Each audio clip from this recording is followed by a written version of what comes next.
Y'all doing? It's Kamar, the founder of Believer. Here's episode 5 of Believer podcast. I'm with Ajay Belanger today. My guy Ajay, how you doing? How you doing? I'm doing good, man. How about yourself? I cannot complain. I just want to come out, introduce yourself, tell us a little bit about your story. So my name is AJ Bellinger. Like I said before, it's been a long journey, especially to where I'm at now. Started off, pretty successful in high school community where football, basketball, but ended up dealing with some hardships throughout my high school career. My freshman year going to my sophomore year. Rest in peace now. I lost my mom. So I was dealing with that. But, I have a story actually that I do want to give you. I don't know if you've posted it before or if I've talked to you about it, but I do have a story that I could send you the link. It's in my bio on Instagram. Oh, That you I can, did. I did post the yeah. picture story on. Yep. Okay. Okay. All right. So yeah, if you want to just go ahead and read that, it's also in my link or it's also in my bio, just in case if you want to read through that. But I got adopted, which was a blessing for me. After that, I continued to play football and basketball for my high school, graduated. Didn't really get the offers that I wanted, but you know, the that wasn't what deteriorated me. You know what I mean? Like it was just something that made me say, hey, I need to do better. I need to go ahead and believe in myself a little bit more. And I did, like even though I had to do with that in my high school career, I still pushed me to do better, saying knowing that there are things that I can't necessarily experience now that my mom is gone, but there are things that I could show her now that she's watching over me. Like you didn't, it wasn't for nothing. You know what I mean? It's always something to prove myself on and get better and better at every day, which is what I choose to do. But after that, I went to Tusculum Division 2 up in Tennessee, experienced some. I first got up there, I was like, okay, well, now I'm playing against some bigger competition, some better people, a little bit faster. So I had to prove myself. But I mean, at the end of the day, I wasn't going up there to not play or going up there to just watch my first year. So I had to end up working, you know what I'm saying? And I worked, end up being able to play, which is a very good experience. Some people go and they may not be able to get as much playing time their freshman year, but I got a lot of playing time, which I'm grateful for. And then I was like, I could do better than this though. Like I could be better than where I'm at right now at the Division 2 level. And I got an opportunity and it was one of the best opportunities, which is how I ended up at Western Carolina University, the Division 1 program. Started off as a receiver, got a little bit big, and I was like, man, might want to get you some matchups against linebackers. So let's get you at tight end. So I got up to the weight that they wanted me to play tight end at the Division 1 level for Western Carolina, graduated, which is something that I've always made sure was my first priority other than football, just graduation, getting my degree, and ended up leaving there, finishing my degree, coming back home. I didn't really have a plan because the plan was NFL. Got a couple workouts, did my pro day. Didn't really end up the right way, but at the end of the day, we did what we had to do. Now I am a Algebra 1 teacher and I coach at the high school that I went to back in my day. So, I mean, full circle moment to where I'm back where I started. But at the end of the day, I wouldn't change where I'm at right now because I'm just getting started in my career and it's only going to get better. Facts, facts. So what would you say to someone that's went going as in D2 right now and wants to play D1 and kind of what would you say to someone that's going through that route and what should they do to keep going or and because I know there's probably down moments where it's like I'm playing D2 and things like that, but like Yeah. what are those moments and what would you say to someone else that's going through that same type of situation? I know it's kind of cliche, but honestly, I would say it's an opportunity. Like not very many people are in that spot that you're in, Hmm. but there are people who would love to be in your spot, but you are the one who got that opportunity. You know what I'm saying? And if you feel as if you are better than where you're at, you just got to prove it. I mean, film doesn't lie, work ethic doesn't lie. I mean, depending on who you are, someone will come find you. And if you feel as if you're in the wrong program or the coaches aren't really rocking with you, and at the end of the day, I'd say do what you feel is best for you. go put the work in, put it on film, and then find yourself a way to get out of a bad situation. But in general, like, man, I'd say just take it as a blessing, first off, before you decide, hey, man, I just want to leave, or this ain't for me, or I know I could do better, but just prove it. Because at the end of the day, film, numbers, all that stuff, it doesn't lie. Like, if you feel like you are better than what you are, go out there, show the coaches that you are, and say, hey, I can do better for myself. So take that opportunity to go show and prove it. Facts, facts. And then I know you also said that you're teaching. So what has teaching meant to you so far? Like I know it's a different environment, different different understanding of things. So what has teaching meant to you? I would say from when I was in school and being a teacher now, like I see where they're coming from. Like I necessarily wasn't always a bad student, but sometimes I talked, sometimes I didn't listen. And like you can see it now from this perspective, being on the other side, like, dang, like they real deal have to basically sit out here and teach kids who sometimes don't want to listen, teach kids who aren't good at certain subjects, teach kids who like struggle with that barrier of being okay and not afraid to ask questions and talk about some of their problems that they're struggling with. So like it's a different aspect, man. You got to be a different breed because it's not just one personality, it's not just one little thing that you have to make sure you're taking care of. There's a lot of things you have to take care of. There's a lot of people you have to make sure are being taken care of. You have to basically be like you have to be a security guard. You got to be a parent. You got to be a role model. You got to be an enforcer. Like you got to be all these different things to where it's like it's just one job that you're doing though, but you got to be able to take care of all of these different aspects. And I understand now because I am a teacher. Like that stuff adds up. You never know fully what the student's going through too, to where it's like am I being harsh on the kid or like is there something that I can't control that they're struggling with? But I mean, at the end of the day, I try to just go every day and just make sure that the kids are at least they leave my class with a little bit of a smile on their face from what we've done, or to make sure that they like understand what the material is. Cause a lot of people don't really like math. Yeah, Math was always my favorite subject. So I mean, it was just a give and go. But at the end of the day, like I being at this point versus the point that I seen when I was growing up, it's a different ball game. It's definitely a different ball game. facts. And then what would you say your favorite moment of teaching has been, and what would you say your least favorite moment of teaching has been? So I'm in my first year, which is actually it hasn't been super super hard, but I'd say my like best moment right now is because we just took our state testing. And as a first year teacher, I have over 50% passing. So like that's in a teacher's world, like that's really good. You know what I mean? Like that's better than what we've done. Hmm. Um, I'd say the worst part is um certain kids who you like talk to, because I've talked to a lot of kids and certain kids who I've been around. It's just like they it feels like you get through them one moment and then the next moment's all gone. Hmm. So like I feel like that's one of the worst parts where it's like, dude, we were literally just doing so good. You're on track, like you're there, you're where you need to be, and then you see something happen, or I wouldn't say you see something happen, but like just something happens, and it's just like it's a complete 180 from where we were going to where they're going, like they're going back to what they used to do. So like I'd say that's probably one of the worst moments because it's like you're hyped.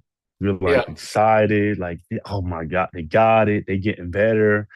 And then it's just like you see them, and it's like it can happen one day. It could just be one day, one moment, maybe 15 minutes out of the day. Their whole mood just completely changed. And it's just like all that progress you made, they just turned right back around. And I'm just like, you, we could have done so much better.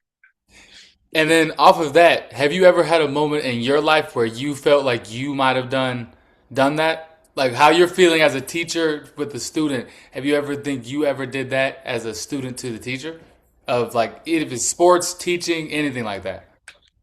I'd say more so sports than the schoolwork because, well, I mean, I've had my days to where I didn't really want to do anything in school, but it didn't like create a super decline. Like it might have been just like that one day, and then the next day I was back at it. But I'd say in sports where it was like, I don't remember exactly when it was, but I think it was like during younger years. Like I always wanted to be a receiver. Like I always wanted to catch. I always wanted to do something. And I think it was like Pop Warner years, maybe right before I started to go into like middle school era. I had this coach who would always tell me, stop taking your eyes off the ball. Like, stop taking your eyes off the ball when you're trying to catch it. Catch the ball, look it all the way in, stop taking your eyes off the ball. And I think like we went through like a whole like 2 weeks of practice, doing really good, doing really good, doing really good.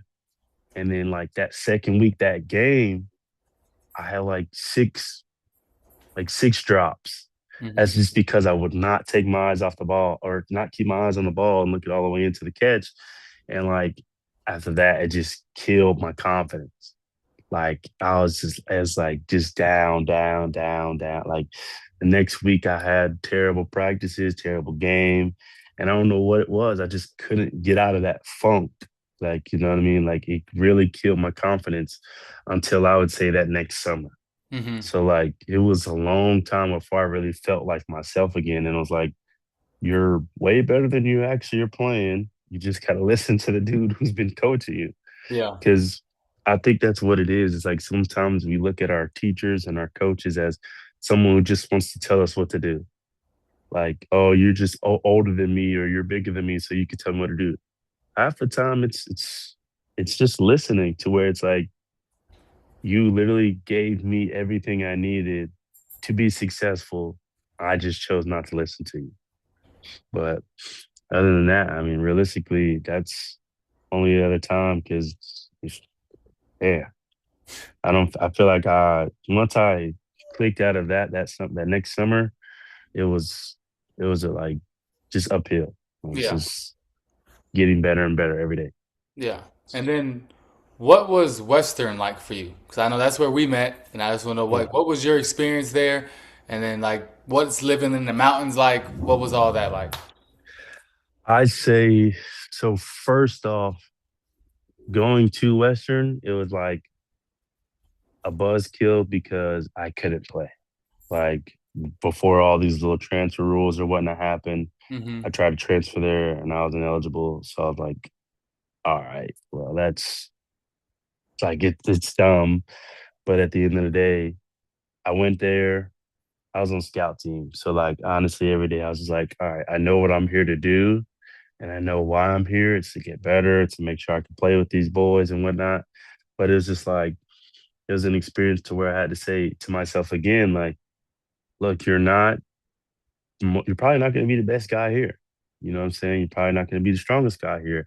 Probably not even going to be the best at your position here. But at the end of the day, you are brought here for a reason. So whatever you have to deal with, go through it. You know what I'm saying? Like the trials and tribulations, I'd say. But honestly, I don't think it was a trial. It was just a lesson to Hmm. where you there are things that's not always going to go your way, but you can make them 10 times better in a situation versus trying to be miserable throughout it, trying to make everybody else around you miserable. And like moving from the small Division 2 school to where like campus was like the size of a high school versus moving to where campus is like just a little bit bigger, maybe like the size of a county. But at the end of the day, moving there, like it helped me diversify who I talk to. Like I was always a big guy of like relationships, like when you met me, I wasn't no shy guy Yeah. that just barely talk. No, like I talked to a lot of people and like that's the type of personality that I had. So I met a lot of friends, I met a lot of people, and I just started to build my rep around the school to where hey, that guy's gonna either be doing something funny, that guy's gonna be dancing, that guy's gonna be up spirited to where it's like you don't even know what happened in my past. Yeah. So that's one thing I've always loved about like the opportunity is it's a choice. You choose to either take the sad road or take the happy road. So, I mean, I made sure that that movement from that Division 2 to that Division 1, it was not necessarily a movement to where it's like, I'm coming over here and I know I'm not going to play. I'm not going to do this. No, I'm coming over here and I know that I have to solidify myself with not just my coaches, but my teammates. You know what I'm saying? Make sure that they understand that, yeah, this year they won't have me, but next year they're going to get somebody who's going to produce, who's going to be like excited to play with. So that move was different. I mean, I was still in the mountains at Division 2, Okay. but it wasn't as like I didn't drive in the mountains like I was at Western. Western you drive, look to your left and it's straight mountain. You know what I mean? Like at Tusculum, I had to drive first before I really got that aspect of it. But I mean, being in the mountains versus the being down south where I'm from, it's it's a different story. Like you real deal have to like learn how to adjust to the new lifestyle that you have to live. Cause like up there's seasons. Hmm. Down here we have summer and spring. Like winter, winter's not a thing in Florida. So like summer and spring is all we had. So like I didn't really have no real big coats, no gloves, no like snow boots. And like up there, I was like, dude, I really have to adjust to this living to where it's Yeah. like it's gonna snow. Like it's there's gonna be snow on the floor. I have to learn how to walk on, learn how to walk through it, what I'm saying, get to classes on time, not sleep the whole day because it's cold outside, Hmm. like so be able to play in it. Like we played in the cold, like when I was in high school, but we didn't play in the snow to where that ground was super hard or all you heard was just a bunch of different like snow crushing on your feet when you were walking or running routes. Like you didn't do that. Yeah. So that was a big difference to where I had to adjust. And I mean, it was fun though, like being able to have those snow days to where you're outside playing in the snow. Like, I mean, you understand like college is kind of like a big playground, you know what I'm Hmm. saying? With school, of course, but it's like just a big playground where you meet all these new people, create different relationships and friend groups to where it's like people you probably never thought you'd ever talk to before are like people you bonded with the most. You know Facts. what I mean? Like especially talking about us, our relationship. Like you live in Georgia, I live in Florida. Would have never known you if it wasn't for that like you going to Western Facts. or like just hanging out outside of the calf or actually talking to the basketball players. Like we would never known each other. We could have went Facts. to that school for 2 years, 3 years, and not had a single ounce of communication.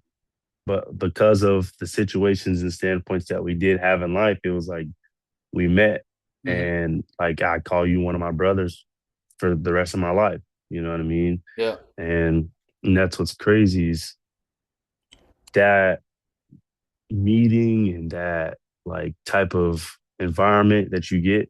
And I wouldn't say it's just from being a sport type of person. It's like experiencing life outside of your comfort zone, which is going to a different state, moving to different population area, like it creates a habit of you having to say, you know what, I'm gonna have to meet people, I'm gonna have to talk to people. So it's gonna either you're gonna create that, all right, I'm by myself, loner type vibe, where you're gonna create those relationships to where it's like, no, these are my people. Hmm. Like so the move initially it was probably one of the best things that happened to me because I got to experience the level that I wanted to be at, which is the Division 1 level. And then I got to experience the different types of cultures and people that I now know today if I wasn't that I wouldn't have known if I never went. Yeah. Yeah. Yeah. Facts. And then, what is a moment throughout your life that you're most proud of? Moment I would say so I honestly I'd say where I'm at right now because at the end of the day, when I was in high school, two things I wanted to be. I wanted to be in the league playing for the NFL, or I wanted to be a teacher, a math teacher, and a coach. Hmm. And I've accomplished one of my dreams. Like I'm not super satisfied with where I'm at because I know.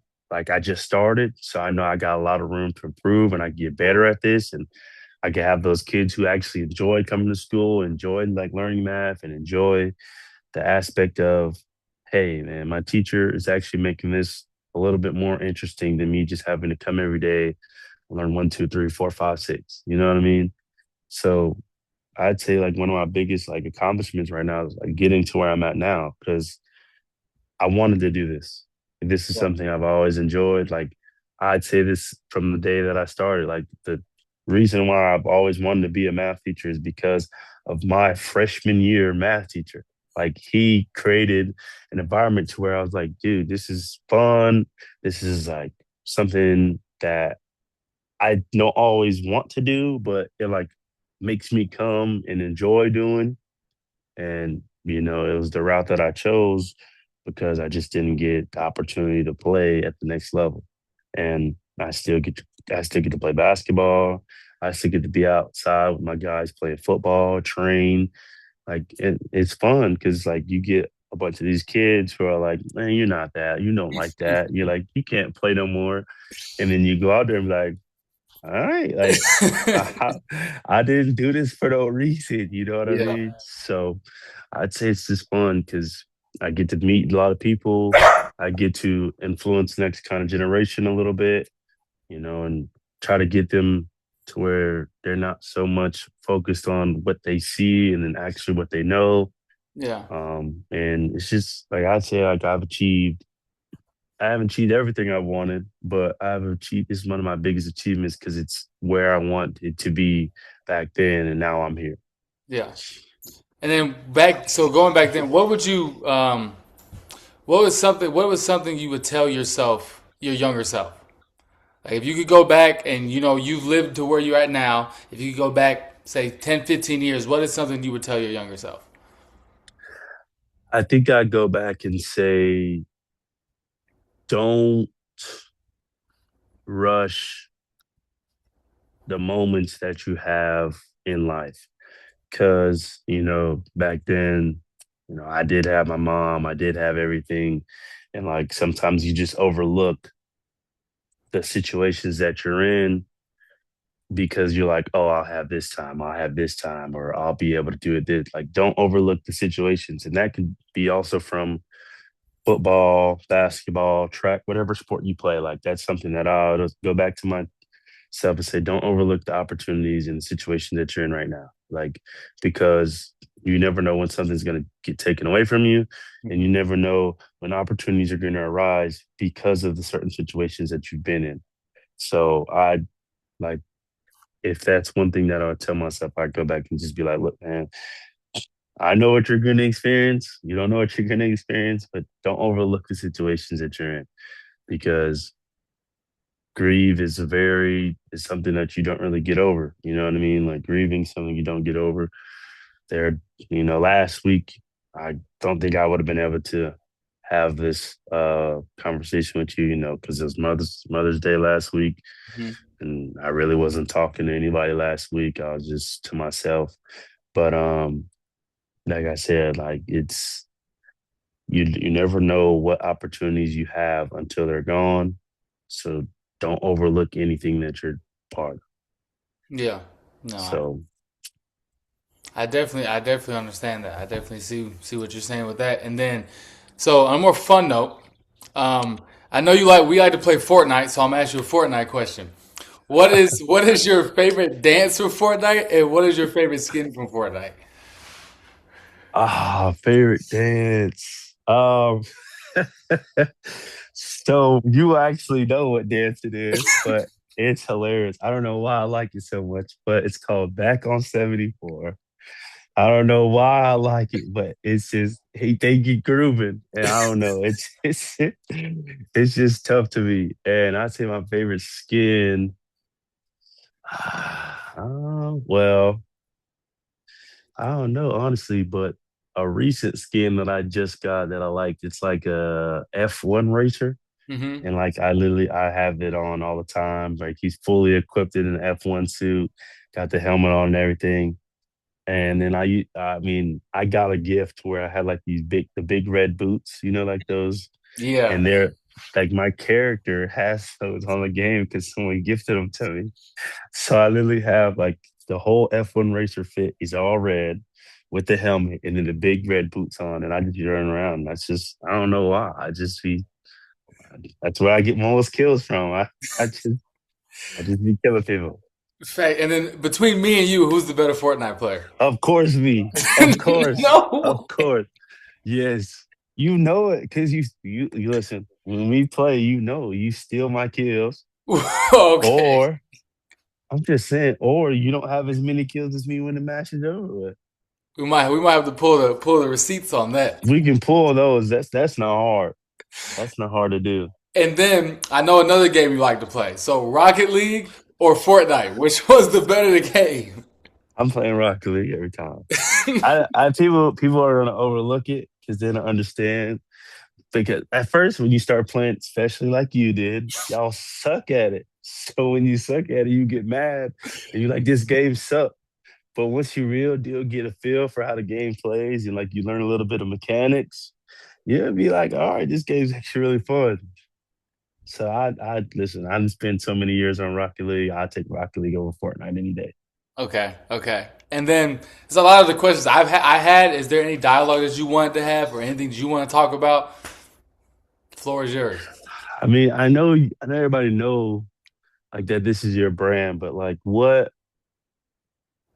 do you bring from the brand? You know, like understanding like what is the not necessarily the purpose behind it because everybody understands the purpose of like believing, but Hmm. like what do you bring to the brand that helps others know like this is something that they should get behind?